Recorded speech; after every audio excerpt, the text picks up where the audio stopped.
everybody, Realm Builder Guy here, and welcome back to the channel, and a new Crusader Kings 3 Dev Diary. This is number 51, and it's titled, It's Time to Duel. That's right, duels are coming to CK3.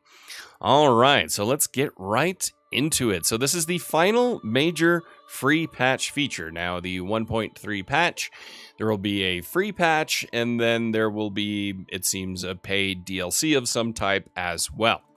So duels in CK2 have been a much beloved feature for years, and whilst we've certainly got dueling content in CK3, we wanted the option to invoke something a bit more elaborate when circumstances called for it. Following up on and improving such a feature was always going to be a tough ask, but we're pretty happy with what we've got. Plus, QA dared me, so here we are. Ethos. Alright, let's get into this. When designing the new single combat system, we had a few key points in mind to guide our implementation. 1. Duels should be dangerous. The outcome of an in-depth duel should never be a completely foregone conclusion. A desperate rookie can still surprise a veteran master or get lucky. Play smart. If the fight would be ended before it's even begun, it should use a simpler effect or auto-win option. I agree with that. Sometimes you just get lucky or unlucky, as it were. 2. Duels should be reusable. Duels should be easy to add anywhere in script, and their results should be as agnostic as possible. A detailed dueling system should be able to account for everything from strict honor duels to battlefield bouts to a knife fight in the tavern. I do like that. I like that. I mean, imagine you're going, here's an example, you're going on a pilgrimage and you go into a tavern to just rest for the evening, and someone comes at you and pulls a knife, and there you have a duel. I mean, that's an event I could see happening, which does add some flavor to it all. Duels should be variable. Duels should vary in content and strategy depending on the characters involved and the location and circumstances around them. No two fights should ever be totally identical. I agree. I mean, if it's just a copy and paste every single time, it gets kind of redundant and pointless. Duels should be character-driven. Character traits, relationships, and other qualities should all have impact on duels, not just prowess. I agree. I mean, prowess should be a big key point in there, but I think like a character that's sneaky or high in intrigue should maybe play dirty versus someone who's virtuous and is, honest. I think that should play in as well. Duels should allow for both experience and intuition. Although understanding the mechanics of the system should be rewarding, allow competent play, a newbie just guessing should still have a fair chance of success. Fair, a small, but a chance. Duels should allow for both roleplay and role play. Nice play on words there. It should be viable to both always play to win and to play according to what makes sense for your character without either totally kneecapping you. This should carry over to the AI, who should be somewhat readable based on skills and character traits. Challenge, this looks kind of good here. I mean, let's see what it says. A non-lethal single combat will commence immediately. The victor loses stress. The loser gains stress. Yeah, I'd probably gain stress if I lose a duel. Mechanics. All single combats take place between two characters and are fought to a predetermined end, be that a single cut, an increase in the wounded trait, or a fatal blow, at the end of which the loser may be wounded or killed as appropriate. I like that. I like the fact that it's not just death, that it can also be, first blood. Because that did happen. Combat is divided up into distinct rounds. The first, the defender, then the attacker, selecting an option before we work out whether one or the other has done enough to win or lose. All combats last between 2 and 4 of these rounds, ending automatically after the 4th. Okay. Options available are stylized as distinct combat moves like headbutting your opponent, rushing into an all-out attack, playing defensively, and so on. At the start of your turn, in each round, you randomly draw 3 such options from a pool of available choices, with the relative usefulness and drawbacks of each move related to your prowess skills. Makes sense. I do like the fact that it's limited to 4 rounds, because most combat is not like you would see it in movies where they just drag out on and on and on. Most combat in the Middle Ages was resolved within a few seconds. So, a few blows and counter blows. So I do like that. The higher your prowess, the more likely you are to draw good moves. The worse your prowess, the more likely you are to draw bad ones. I like that. Instead of one of your regular combat moves, you may also draw a special move. Rather than being based on just your prowess skill, these take into account traits, locations, special relationships between you and your opponent, all manner of things. They range from giving demoralizing speech to your opponent to using your skill as a raider to make an example of them as you fight. I like that. I mean, you think about a Norse Viking raider against some feeble English noble, and him, basically making an example of him during the fight and really sticking it to him. I like that. As a rule of thumb, special moves tend to either offer a better payoff than standard combat moves or else give secondary effects outside the duel. Example, dread gain or stress loss. At present, we have 18 standard combat moves and 22 special moves. That's a lot to choose from. The primary method of winning a bout is to gain enough likelihood of success. This is sort of a tug of war between you and your foe, representing who is currently winning the duel, with almost all moves adding to the score the first character to get their score a certain threshold above the other's wins. You can see here, will happen, high increase in likelihood of success, medium increase in risk of injury. Has happened, low increase of likelihood of success, low increase to high risk of injury. Okay. However, most combat moves also give you some risk of injury, representing how overextended you are and how easy it is for you to make a mistake and hurt yourself or else be dramatically foiled. As this goes up, it makes it more likely that you'll simply lose when a round ends if you haven't managed to explicitly win it. Makes sense. Anybody with a background in martial arts or boxing knows that you do certain things, even if you're highly trained, there's a chance you could hurt yourself. The basic rubric for fighting is thus trying to maximize your likelihood of success without extending your risk of injury enough that you lose before you can beat your opponent. Makes sense. In the penultimate round of a fight, by default, though this can again be changed easily by tweaking one number, it becomes much easier both to win and to injure yourself, and certain special moves can also adjust these thresholds. If after the final round of the fight, there's still no winner, then the highest prowess skill wins. All right, so you still, the better warrior then wins. And that makes sense. Even though if there's no winner, outright winner, you could even theorize that that's when you should kind of give it to the defender, the less powerful warrior. I don't know. But, I mean, you have to find something here that makes sense. The AI selects combat moves and strategy based roughly off of personality, meaning that not only can it change as they gain prowess-related traits, but different characters will often fight differently, even if they share identical prowess. Finally, we have the dual edge system. As you duel, certain moves by you or your opponent may accrue dual edge bonuses and malices for one or both of you, helping or hurting your prowess skill for the duration of the bout.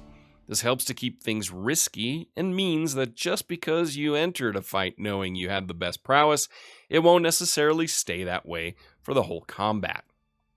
So here we've got, let's take a look at the dual edge bonus. As characters duel, they may gain temporary advantage such as leveraging terrain or special traits. This increases their prowess for the duration of the current bout. Okay. Dueling in context, since one of our prime goals is the new dueling system has been to make it usable in as many circumstances as possible, setting one up is nice and easy. We have a single effect that configures the circumstances of the bout, and every use of the effect requires 2 small follow-up events. One tells the duel what happens if it invalidates for some reason. The other processes the after effects of the duel itself, be they losing a bet or gaining a friend. Easy enough, and that's it. It can be dropped into any effect block, any interaction, decision, or event with whatever net results or criteria you like. Complex fight sequences with no muss or fuss. I like the fact that they streamline this process for themselves, of course, and to add so many different moves. I like it. It adds a lot of flavor to already, I think, a game that, even though some say lacks flavor, it has plenty of flavor. You just have to look for it. There are several ways We use this system in-game at the moment, with the most noticeable being an interaction to duel your rivals, now unlocked by the Chivalry Lifestyle Tree's Stalwart Leader perk, pictured a ways above. All right. We also use it in several paid events in 1.3, and of course, the all-new redacted interaction. Challenge rival to fight. You can see that right here, which is another interaction. I like that. Over time, we hope to improve the combat system with general tweaks, quality of life tweaks, dedicated UI, and last but not least, more combat moves. We also intend to pepper it throughout future content, as well as rework certain elements of old content on an ongoing basis to use these more elaborate duels as appropriate. Sticking with a pointy end, let's have a bash at using the single combat system in anger, shall we? Here's me, as High Chieftain Watap, fighting my son and rival Musa in a non-lethal bout. Skill-wise, my son outmatches me quite drastically. I've got a fairly low prowess rating, whilst he is at the upper end of average. So Musa, his prowess is at 16, Martial's low. The High Chieftain, Martial's good, but his prowess is low. Interesting. Deceitful. Musa is deceitful. This means that he'll be rolling average to excellent moves, and I'll likely be rolling terrible to average moves. Both of us lack most traits that would grant special combat moves, and we have no extraneous circumstances that would give us any either. Though we've got some special dialogue in place due to be related. Okay, makes sense. That said, there's still a strategy here. I can see that my son is deceitful and craven, so overall he's likely to pick combat moves that are cautious or cunning. I like that. I like that plays into how they are going to fight you, because if you are, I don't know if any of you have any combat training in any shape or form, be it martial arts, boxing, or any other type of combat. You can kind of gauge your opponent a little bit. And if you know someone really well, like you would assume you know your son, you kind of can guess at a possible strategy. It's the same in sports. Coaches tend to know tendencies of the other team and act accordingly. That said, there's still... Okay, I talked about that. This means he'll probably play it safe on trying to win by a likelihood of success. Instead, wait for me to injure myself with my blunders. If I can overwhelm likelihood of success before my injury risk gets too high, I might be able to beat his superior skill. I have 3 combat moves. So let's see. You are a disgrace. To the Numire name, the taste of wrath of Allah. To the floor with you. Okay, he's got a few different ones he can pick that tell him what the different outcomes are. I'm not going to read through all of them. Well, we're going all in, so Unstable Foundations does nothing for me, and Onslaught is basically playing it safe. Enthusiastic Onslaught it is. All right, that went so-so. I launched an attack, he launched an attack, and the text at the bottom covers our relative injury risk and current status of likelihood of success, respectively. In short, I'm very close to injuring myself, but we're actually neck and neck on likelihood of success. That should have gone better, but has happened. Musa, medium increase to likelihood of success, low increase to risk of injury. It looks like my son is playing it a little less overly safe than I thought. Rather than purely waiting for me to hurt myself, he's putting up just enough of a fight to make it difficult to steal. So our new hand of combat moves has a new combat move available. This actually would have been really useful in the last round. So this is a headbutt, it looks like. When we could have headbutted him to reduce both of our prowess a fair bit. So that reduces his prowess, which that's a big deal. Let's see, what else? We're already stuck rolling poor moves, so it would only make us marginally worse. But as he's got access to the higher move sets, reducing his prowess for the duration of the bout could have really helped. Okay, sticky situation. What has happened? It's harder to injure myself. Low increase, likelihood of success. No increase to risk of injury. The devil take you, coward. Okay. So we got lucky there as Musa played it safe rather than pressing his advantage, and we managed not to injure ourselves. Let's take a look at the new moves. So you can see here, I mean, it basically goes through a few of the new moves you have. Let's see, you've got Wait and Hope here. Put the boot in. Okay, not much competition here. Is there? Pure aggression has brought us this far. Let's keep the medieval equivalent of the pain train a-going. Pain train a-going. A-going. Put the boot in. Phew. Okay, not gonna lie. Let's see. Victory. So, as you can see, there are multiple different moves you can choose from in different ways you want to go. So many ways to say you lose, right? And you can talk about it afterwards. So, he is victorious. Single combat defeat. Oh, wow. Someone lost an arm there. But here you can see the different animations, how it all looks. It looks nice. Different options. So fun fact, putting the location trigger on crocodilians turning up in a fatal duel was stuck on my to-do list till quite late in development. This means that for the vast majority of the time spent internally playtesting, crocodiles would tend to turn up in any fight that wasn't explicitly indoors. Taiga steppe, European farmland, Tibetan mountain, the middle of the Sahara, nowhere safe. None were safe from the surprise crocodile. Accusations that this was left intentionally because certain elements of the dev team found the confusion entertaining are salacious and unfounded. Anywho, moving on. So there you have it. That is for the duel system. I really like that. Like that addition. It adds even more roleplay and ways you can get rid of rivals or heirs. I like that. All right. So patch notes coming down. Free features. Enhance the hair and beard inheritance gene system. Instead of inheriting specific haircuts from your parents, you now inherit a hair type, genes such as straight, wavy, curly, or afro.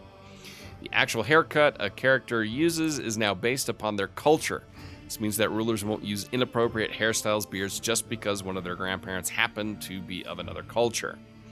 Note existing characters from save games made before 1.3 might get a new haircut or become bald, and old ruler designer DNA data will not have hair beard. This does not affect the barbershop or ruler designer, where you're still able to choose whatever hair you want. Okay, added the chin goatee variant. All right, so you've got, let's see, added new special buildings and included more redacted. Okay, so we've got new hair and beard. Great. Okay, balance. As the patron of a holy order, you can now hire it even if it is already hired by someone else. Interesting. You pay the full piety cost to the person who has already hired it rather than the usual hiring it for free. Okay, so that makes them even more powerful. Reduced acceptance bonus on offer vassalization from wide difference in rank and rightful liege. I do like that. Reduced fascination gain from learning from +2 to +1. Block joining a tyranny war if you can't join a faction against your liege. Makes sense. It is now possible to recruit children from prison as long as they're not heir to one of their liege's titles. Makes sense. Reduced inherit health penalty on flagellant from -0.5 to -1.5. Yeah, I think that's a good debuff there. Reduced chance of characters randomly contracting lover's pox and great pox. Yes, I agree with that. That's very specific and shouldn't just be random. Improve the candidate selection for Republican mayors. They can be the province culture as well as their liege's culture will prefer to be succeeded by members of their court, and women can be selected when it makes sense. Okay. Being more than 5,000 men above the supply limit now causes you to lose supply faster. Will scale from 5 per month at 5K to 10 per month at 10K. It makes sense. I mean, if you're above the supply limit, your supply should dwindle faster. You have more mouths to feed, ergo, it should go away quicker. Buildings and holdings in the domain limit grace period are now disabled entirely. Okay. Creating a head of faith title now requires 1 more holy site. So 2 for spiritual, 3 for temporal. See, this is the one. So the head of faith, if you would go to, say, take Fez, like in my Al-Andalus save, Let's Play series, you would actually need 2 holy sites, it looks like. So it makes it harder to be head of faith. And that I like that, because otherwise it's just a mad scramble for that one. And then you're head of faith, and you can do a lot of things. Making it a little bit harder makes sense. Creating a spiritual head of faith title now costs 300 gold rather than 50 to 300 gold based on your income. So it's a straight 300 gold. Okay. Imprisoning and executing characters of no particular status now yield much less tyranny. Makes sense. Nobody cares. Non-Republican barons now get married and produce a family more consistently. I like that.